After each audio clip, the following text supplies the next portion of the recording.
Over 20 years ago, I was based in South Africa, reporting from across the continent for the BBC. It's Big Papa, here's the news. It was an unforgettable experience. Roll up, the best lamb in Marrakesh. But I've always wanted to come back. Milton. And find out more about the Africa we rarely see on TV. One mistake, I clap you. Oh my word, I better not make a mistake then. Now, I'm traveling across this vast continent to discover why life can feel so much bigger and bolder here than anywhere else on Earth.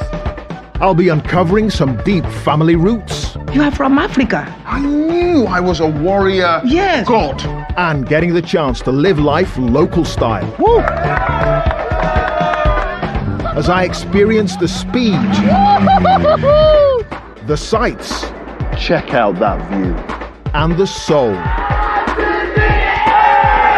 of this vibrant and varied land. Oh, look at that. Animals crossing the road. Join me on my African adventure.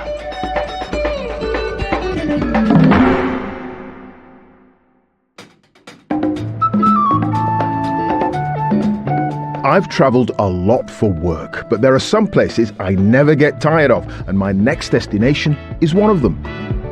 Cape Town is South Africa's most cosmopolitan city, surrounded by spectacular natural beauty. There's great food, great art, and there are great opportunities for adventure. I've only really scratched the surface here in the past. Now, I'm going to go much deeper. As the crow flies, Cape Town is around 800 miles southwest of Durban in the Western Cape Province. It's one of South Africa's 3 capitals. And I'd say it's got the best views of any city on the planet. While I'm here, I'll be serving up dinner to some of Cape Town's most curious and critically endangered residents. Oh my word. Look at that, they're queuing up already. Overcoming my fears to discover an unexpected part of Mandela's legacy. I am gripping these side ropes for dear life. And later, I'll be discovering Africa's twist on one of my greatest musical passions. But first, I'm heading for the most colourful part of town in this rainbow nation. For any visitor to Cape Town, the candy-coloured houses of Bo Cap are a must-see. I've come here because it's also the heart of Cape Malay cuisine, South Africa's soul food. But before I eat, I want to discover the history of these streets. Shireen, hi, how are you? Shireen Nakadine is a local tour guide and historian. And what a gorgeous neighborhood this is. The colors, they remind me of the Caribbean. It's like being in the middle of a rainbow. And to think that they're only out for the last 25 years that it's this But it bright. feels so established. The area is established. We Yeah. go back 370 years when the Dutch East India Company came here in 1652. The Dutch, who had many colonies in the Far East, brought slaves to the Cape from what is now modern-day Indonesia and Malaysia. These people brought their culture and language with them. Because they spoke the language of Malayu Basa, that's where the word Malay comes from. So it's not Malaysia technically. No. Okay. It is Cape Malay because you were born at the Cape. But come, let me show you around. Okay. Even on an overcast day like today, these colourful houses really pop out of the landscape. So tell me about the decision to paint these houses in such beautiful colors. Where did that come from? The very first house that changed color was this purple one. And everybody walked past this house, wow. 9 months later, the next house changed to tangerine. And slowly, everybody started. Everybody just picked up on it. Picked up on it. Spreading. And within 20 years, The whole neighborhood. and now it's become popular. It's become a tourist attraction. I'm not surprised, it's gorgeous. Bo Cap is one of the oldest surviving residential neighbourhoods in Cape Town. When apartheid was introduced in 1948, this area was designated a Muslim area, keeping the Cape Malay community together here. All of these houses were built around 1763. But this house is the only one that's still in its original form and with original features. Like this front windows. The British changed the house to that blue one. They also had a window tax. But it's interesting, isn't it, that the architecture reflects the different colonizers of this part of South Africa. It shows how everything else has come together to make it what it is today. Yeah. This cultural melting pot is reflected in Cape Malay cuisine, which is a vibrant part of South Africa's food heritage. And I'm popping into the purple-coloured home of local chef Fazer Abrahams to get a taste of it. Hello. Hi. Welcome, Fazer. Clive. Nice to meet And you. it's a pleasure to meet you too. Yeah. Fazer runs a cookery school for tourists and South Africans wanting to spice up their lives. So what are we cooking? We are Looks going to be good. cooking chicken curry in a hurry. Chicken curry in a hurry. So it's quick Very quick, and it's easy. very easy. You So this come is in. your array of spices. all of them. So masala, coriander, cumin, turmeric, chili, and a pinch of salt. This is what Malay cuisine is all about. So that is the mix The of mix. Indian and Cape Malay. Yeah. We're going to put 2 of this in the pot, a full spoon. So this is masala. Masala. There we go. Next, we're going to do coriander. Coriander, 1 spoon. like that. Yep. Next Okay. will be cumin. Cumin. Okay. Turmeric. Turmeric. And then chili. 1 spoon. 1 spoon. And with a bump, it will be hot. One with a bit of a bump. Yeah, will well, be I hot. like it a bit hot. Now make it hot. Is that a Yeah, good bump in there? That's a good bump. That's a good Yeah. bump. Stir that in. Oh, the flavors and the smells are really coming through now, aren't Yeah. Into this fragrant array of onions and spices go the raw potatoes and raw chicken on the bone, left to simmer. they? And that's it. And that's it. You don't even stir it. Apartheid in South Africa enforced a strict racial hierarchy, with white people at the top and black people at the bottom. Other racial groups were also segregated, including Indians and those people of mixed heritage, like Fazer, known by the offensive term coloureds. What was it like growing up during the apartheid years, cooking this food? Even as a little girl, I knew it was wrong. I couldn't go into a white toilet, even if there was no access to a colored toilet. You So wouldn't dare you risk wouldn't dare. going into a white toilet, Yeah, even if there was no other toilet. My grandmother's Scottish, Yeah. so half my family looks white, Right. and they could go into a white toilet. Could you have set up this kind of cookery school, restaurant during apartheid? Well, we couldn't sit in a restaurant with white people. So you couldn't have invited couldn't. white people into the restaurant here during apartheid? I don't think it would have happened. We learn from the past. Yeah. But I don't carry it with me. Look, if you want to be racist, you're going to be racist. Nothing you can do about it. And it's you their know? problem anyway. And that is their problem, yeah. Exactly. The times may have changed, but Fazer's recipes have stayed the same for generations. And now it's time to tuck in. A few potatoes and a bit of chicken. A bit of sambal. Oh, right. So this is tomatoes, onions, apricot peppers. jam. Apricot jam? Yeah. So you take Like a little you bit take of- britzel Yeah? and you start with a potato pea and then you start with a little bit of chicken there and you put it in your hand like that and So you sort of spoon it off. Oh. Got a bit of potato there and a little bit of chicken, bit of sambal. And get it up. chicken curry in a hurry. It's amazing. It's amazing. Is it hot for you? Too hot? No, it's absolutely Yeah. perfect. It ain't Malaysian and it certainly ain't Indian. What do they say? Fusion? It's a fusion dish. Well, that was a taste sensation. But whilst tourists do love to indulge in the local cuisine, it's not the only thing that brings them here. Wildlife tourism is the big attraction in South Africa. The rhinos I met in Durban are only one of what's known as the Big Five. People also flock here to see lions, elephants, leopards and buffalo. But I wanted my next encounter with the wild to be a little different. So I've come to the Sandcob Seabird Hospital on the outskirts of Cape Town to meet some of the patients. African penguins. It's a balmy afternoon and they're enjoying the sun. It's amazing how they've created a little penguin world here. Oh look, there's one over there and he's only got 1 foot. Only found along the coast of South Africa and Namibia, these birds are smaller and arguably cuter than their cold weather counterparts in the Antarctic. But having lost a shocking 97% of their population in the last century, these petite beauties are now critically endangered. Unless something changes, they could be extinct in the wild within a decade. Hi, Clive. Sibongile George, aka Sibs, is a rehabilitation assistant here. I can see now you already met our babies. Do they stay here permanently? These ones, they stay permanent. These are staying permanently. But we have those ones in pen there. All right. We release them. So there are some that have ended up being reared here, they recover, And then they go and back. then you put them back out there. Yes. These birds are here for the rest of their life, with bed and board fully covered. And it's nearly feeding time, so I'm going to help out in the kitchen.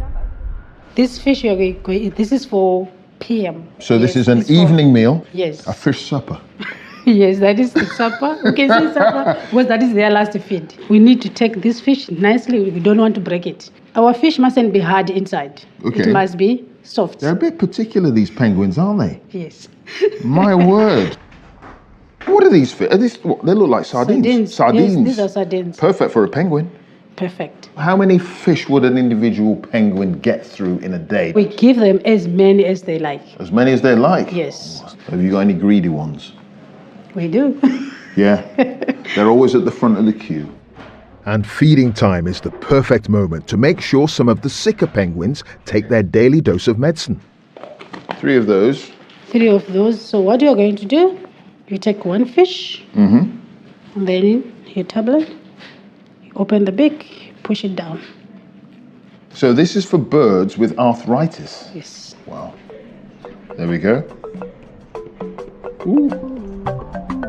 There we go. There we go. Back out at the pen, Michelle, who works hands-on with the birds, is ready to lead the feeding. And this bunch certainly know what time it is. Oh my word, look at that, they're queuing up already. Michelle, got some fish suppers here. Oh, great stuff, Clive. They're already lining up and ready for you. Here we go, a lot of hungry mouths there. Awesome. Thank got you it? so much. Got it. Thanks. They're loving this, Michelle. They are crazy for it. Their favorite little snack is sardines. And do you know all of these penguins? I've worked with them for 3 years now, so I actually know them pretty well. And you know their names? I do. This is Mosley. He's That's one of our rock Mosley. hoppers. This is Jaeger, so you can see she actually doesn't have a right flipper. And she's actually currently being a foster parent for us. Oh, really? And raising a wild chick. These guys are our own little heroes. Yeah. So they are blood donors for us if we have very weak penguins coming through. Amazing. So they help us a lot. Nice There we finished. go. All done. Empty plate there. They enjoyed that a lot. Thank you so much. That. My pleasure. With the permanent residents fed, it's time to move on to the short stay guests. The hospital will have hundreds of sick or injured penguins at any one time, all being rehabilitated before being released back into the wild. Dun, dun, dun. This is going to be your job for now. Okay. This is our feeding list for Right. our rehabilitation birds. Everyone has a number. I'll read out the number, and all you have to do is tell me the amount of fish they need and if they need water or formula with that fish. Marvelous. Great. Let's do it. Let's do it. This is number 63. Number 63 at the bottom, hip injury, plated, ruptured leg. Okay, should be water and fish. Thank you. There it goes. 213. 213, a hatchling. This is water and fish.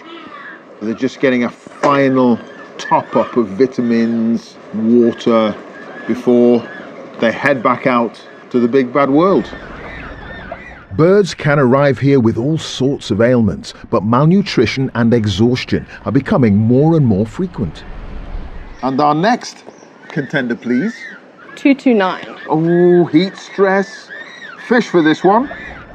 As is direct contact with humans, which rarely ends well. This is 335. Ah, this is interesting. It's just fish for this one, but it says hook. Was it caught on a fishing line or something? Yes.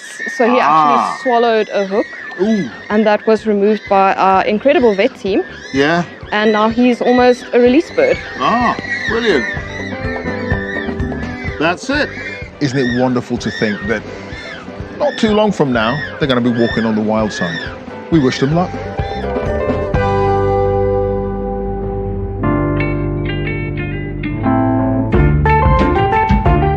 When I was a kid, I could hold a tune on a trumpet, and it left me with a lifelong love of jazz. Cape Town has always been a city full of music. It's also the home of Cape Jazz, a combination of swing rhythms with African musical traditions.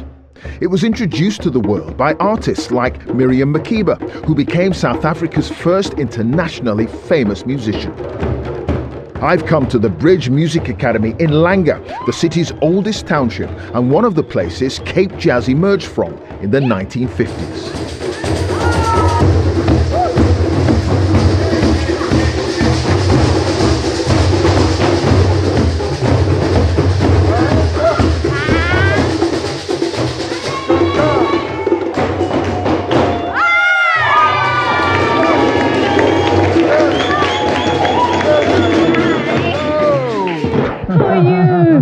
I'm very well. I'm Atamba. I'm Clive, and you're... My name is Atamba. Okay. You can call me Q. I prefer that. I want to call you Q. That could be really embarrassing. I have to say, everybody, that was incredible. Incredible. Singer Q Nchinka is an Academy graduate. Now she's one of Cape Town's up-and-coming jazz talents.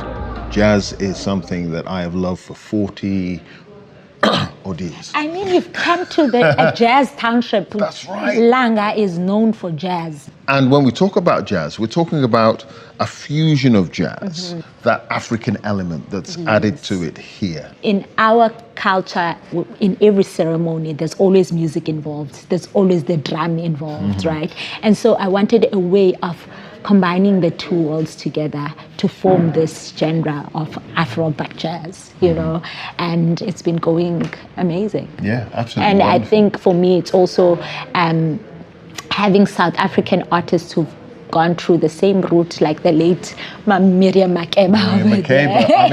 I mean, there were so many times that I saw her performing in the UK. Amazing. You know, during the apartheid years, actually, and Hugh Masekela as well. 'Cause I played the trumpet as a kid. I wasn't very good. But I could hold a tune. I could hold a tune. And so I love Hugh Masekela. I think for me, their music really inspired me. Not just like the melody, but their lyrical content. I mean, it's important that we also as musicians to be activists of change.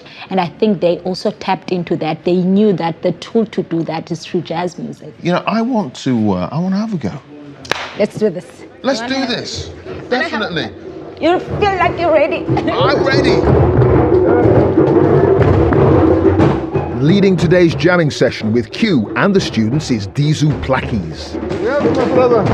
Yeah, brother Clive. A Bridges teacher, a Cape Town University professor, and an internationally acclaimed percussionist. No pressure then.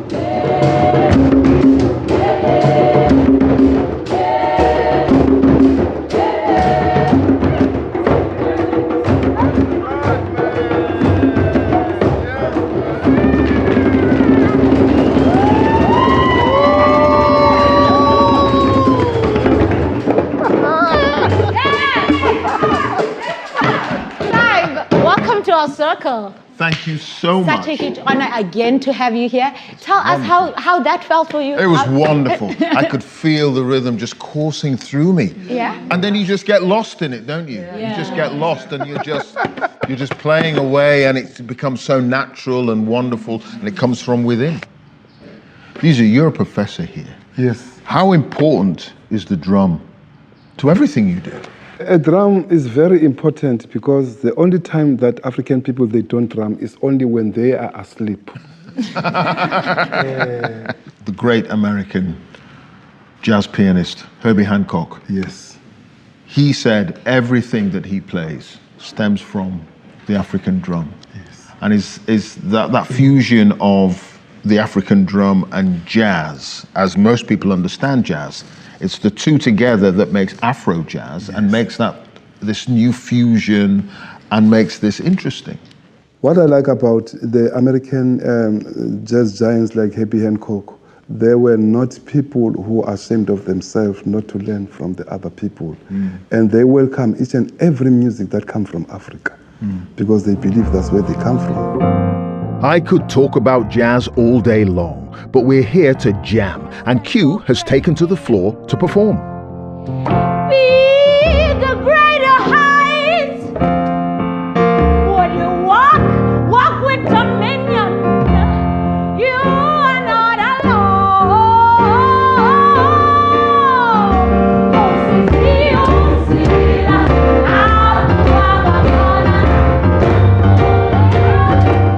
I have to admit, this has been an absolute privilege.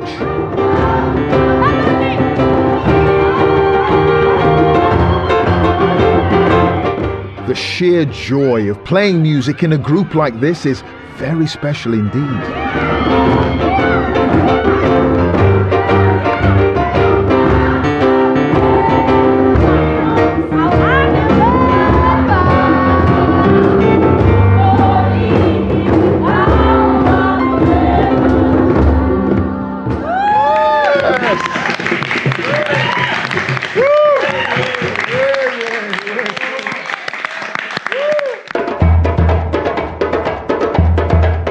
Back in 1990, I was a young journalist glued to the TV as Nelson Mandela was released from 27 years in prison.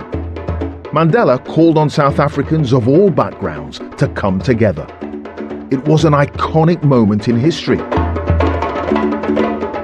2 years later, inspired by the same vision, a groundbreaking organization was founded here in Cape Town, Zip Zap Circus.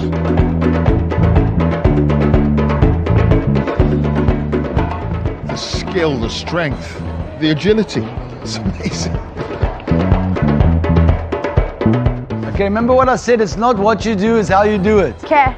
Brent van Rensburg, a former trapeze artist himself, was the man with the vision. I'm getting vertigo just looking at this. How's it going? I'm good, how are you? I'm Brent, nice to meet you. Brent, it's good to see you. I'm Clive. Hi, My Clive. word. Hello. Hello. Hey, how are you doing? I'm good, thanks. How are you? I'm good because I'm on firm ground here. I'm more worried about you up there. Oh, I'm all good. So you used to dangle from, a bit of rope up there. I was on the flying trapeze for about 29 years of my life and managed to finish my career by setting a world record. A world record? Yeah, it's the highest flying trapeze in the world. The highest flying trapeze? The highest. Okay, yeah. And how high were you? It was 55 meters. So on the 55 meters? 16 stories up between two buildings. It was actually for a commercial, a TV commercial for an insurance company, if you can believe it. And here is that advertisement. My word, my palms are sweaty just watching it.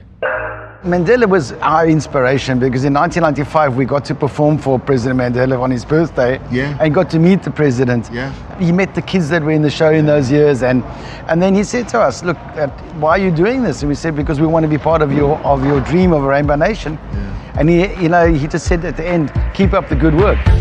Zip Zap currently has around 3,000 students enrolled in their academy, learning everything from juggling to gymnastics and aerial routines. One of those is 19-year-old Leah.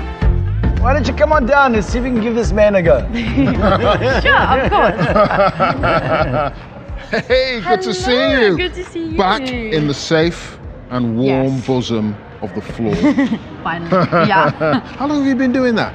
I started Zip Zap in 2013. 2013? How old were you? I was about 7 years old. 7? Yeah. I was very young, very small. Oh my word. Yeah. And you thought of all the disciplines, dangling precariously from a bar all the way up there was the way to go. Yes, it was the way to go. I love being like up in the air and doing tricks on the trapeze. Yeah. I can really express myself. Yeah. So you get a lot out of it then, you enjoy it? I've really been able to work with people from different like backgrounds, learning about different cultures, like where people are from, and working and trusting different people is amazing. I was going to say, you've got to have a lot of trust in your colleagues around here, haven't you, when you're up there? Yeah, you really do. It's amazing how much trust you put into the people you work with. Clive, do you trust us? We'd like to give you a little bit of a sense of what it feels like up there. Yeah. From her point I of think view. you should give it a try. Oh my. Come on. Okay, let's give it a go. Let's give it a go. I really don't have a head for heights, but I'm assured I'll be clipped in safely. Okay, here you go. Here we go. Have fun.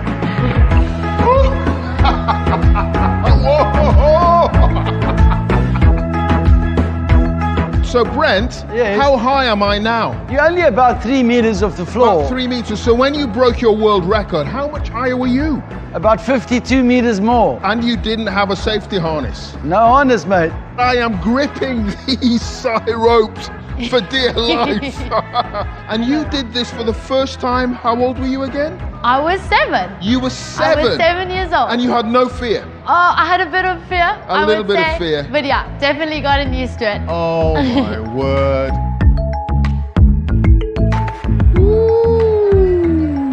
Well done, mate. Well done. You did it. Brent, his team, and all the performers are busy rehearsing for a brand new show. With 7 weeks until opening night, there's still a lot to do. Into simple routines, but just more tricks. Two of the stars honing their routines are Massey and Jason. What has the circus given you? It teaches hard work. It gives you work ethic, pushing through when you're tired. When you fall, you get up and you do it again. So it's been sort of a life lesson for you, this whole process. It taught me like self-confidence, and then I was able to be confident in myself and be with others as well. It's not about what color you are, how much money you got, what you're wearing. It's about what you can contribute to the team. And it all comes to this one word called Ubuntu, which means you like helping each other, no matter like what race or what age or what background you come from. I can certainly see that spirit of Ubuntu here. It's the very essence of what Nelson Mandela dreamed of. So from what you've seen, you've got 7 weeks to go. Yeah. How's it looking? A lot of work to do, but we always get there. You always get We there. always say it's not where you start, it's where you finish. That's right. Mandela had a dream of a rainbow nation setting an example for the world. Yes, there is still poverty and inequality. But if you pay a visit here, you'll find a people with Mandela's dream still in their hearts and their eyes on the prize. If you enjoyed that, you can press the red button now to see all episodes of my African adventures, only on BBC iPlayer.